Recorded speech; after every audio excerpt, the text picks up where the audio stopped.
हरियाणा के नूंह में एक ऐसा ठगी का मामला सामने आया है जिसने कानून और भरोसे दोनों पर सवाल खड़े कर दिए हैं। एक शातिर युवक ने खुद को सेशन जज का ड्राइवर बताकर ऐसा जाल बिछाया कि पीड़ित न सिर्फ फंस गया बल्कि अपनी मेहनत की कमाई भी गंवा बैठा।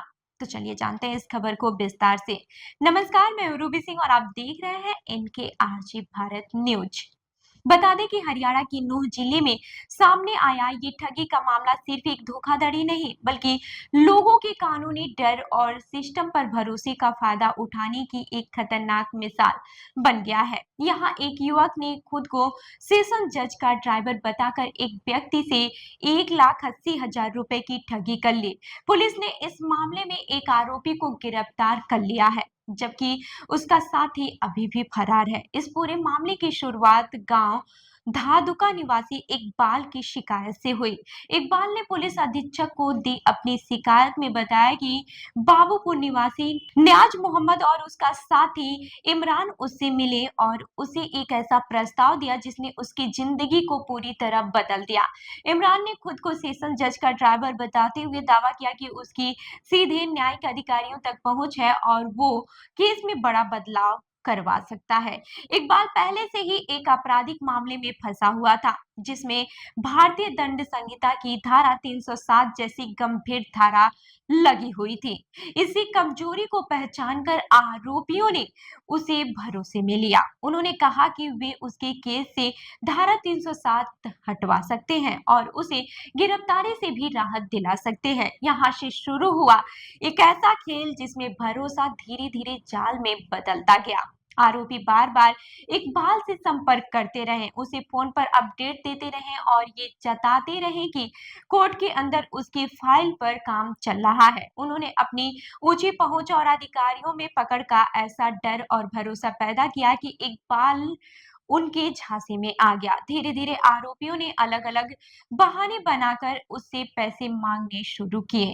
कभी कहा गया कि फाइलें आगे बढ़ाने के लिए खर्च होगा, तो कभी किसी अधिकारी को मैसेज करने की बात कही गई।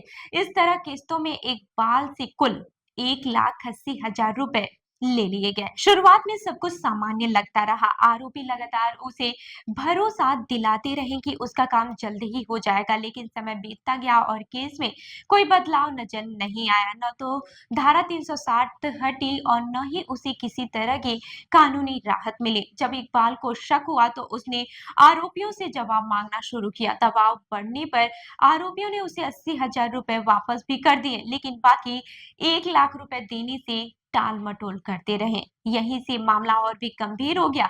जब इकबाल ने अपने बाकी पैसे वापस मांगे तो आरोपियों ने उसे डराना शुरू कर दिया। उसे झूठे मामले में फंसाने और कानूनी परेशानियां खड़ी करने की धमकी दी गई।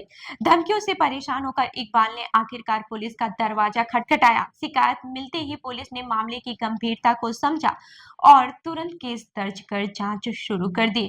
पुलिस प्रवक्ता कृष्ण कुमार के अनुसार जांच के दौरान तकनीकी और स्थानीय स्तर पर साक्ष्य जुटाए गए। इसके बाद से आरोपी न्याज मोहम्मद को गिरफ्तार कर लिया गया। पूछताछ में सामने आया है कि इस पूरी ठगी की साजिश पहले से ही तैयार की गई थी, जिसमें न्यायिक प्रणाली का नाम लेकर लोगों को फंसाने की योजना बनाई गई थी। हालांकि इस मामले का दूसरा आरोपी इमरान अभी भी फरार है। पुलिस उसकी तलाश में लगातार छापेमारी कर रही है और उम्मीद जताई जा रही है कि उसे भी जल्द गिरफ्तार कर लिया जाएगा। पुलिस अधिकारियों का कहना है कि ये सिर्फ एक साधारण ठगी नहीं है, बल्कि ये एक ऐसा अपराध है जिसमें लोगों के कानूनी डर और न्याय व्यवस्था पर विश्वास का गलत फायदा उठाया गया है। ऐसे मामलों में सख्त कार्रवाई की जाएगी ताकि भविष्य में कोई भी व्यक्ति कानून के नाम पर लोगों को गुमराह करने की हिम्मत न कर सके। जांच एजेंसियां अब ये भी पता लगाने में जुटी हुई हैं कि क्या आरोपी पहले भी इसी तरह के मामलों में शामिल रहा है या फिर इसके पीछे कोई बड़ा गिरोह काम कर रहा है। अगर ऐसा होता है तो ये मामला और भी गंभीर हो सकता है। ये घटना एक बड़ा सबक देती है। कानूनी मामलों में शॉर्टकट या फिर जुगाड़ के भरोसे रहना कई बार भारी पड़ सकता है। असली न्याय प्रक्रिया लंबी जरूर होती है, लेकिन सुरक्षित और सही होती है।